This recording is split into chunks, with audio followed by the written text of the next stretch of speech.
സോപാനത്തിന്റെ ഈ പാട്ട് അവിടെ പോയി പാടി കഴിഞ്ഞപ്പോൾ എല്ലാവർക്കും പാട്ട് ഭയങ്കര ഇഷ്ടമായി. അത് ഞാൻ പറയാതെ പോവരുത്, അതെന്നെ ഓർമ്മിപ്പിച്ചതാണ് ഈശ്വരൻ. അപ്പൊ ആ 3 പ്രൊഡ്യൂസേഴ്സ്, അതിൽ 2 പേർക്ക് ഭയങ്കര ഇഷ്ടമായി. പക്ഷെ അന്ന് എന്താന്ന് വെച്ചാൽ ഞാൻ പുതിയ ആളല്ലേ.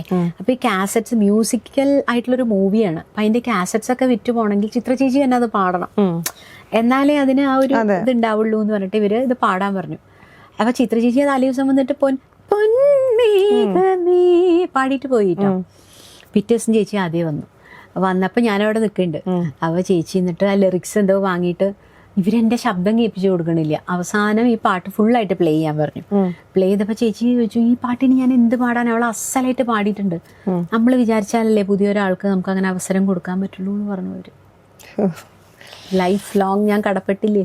പിന്നെ അത് പറയാൻ കാണിച്ചൊരു മനസ്സ്. ഞാൻ പറയണേ, ആജോങ്കിള്, ജയരാജേട്ടൻ അല്ലെങ്കിൽ കൈതപ്രാങ്കിള് എന്നൊക്കെ പറഞ്ഞാൽ ചിത്ര ചേച്ചിയുടെ ആ ഒരു വാക്കും അതാണ്. ഞാനിങ്ങനെ പോകണ്ടെങ്കിൽ അതിന് വലിയൊരു റീസൺ അതാണ് മീനാക്ഷി. ഞാൻ മറക്കാറില്ല ഒരു കാര്യങ്ങൾ. ഞാൻ എന്നെ തന്നെ ഓർമ്മിപ്പിക്കും ഇങ്ങനെയാണ് എന്നുള്ളത്. നമ്മൾ കടന്നു വന്ന വഴികൾ നമ്മള് ഗ്രാറ്റിറ്റ്യൂഡ് ആയിട്ട് ഇരിക്കുക എന്നുള്ളത്. Always grateful, always.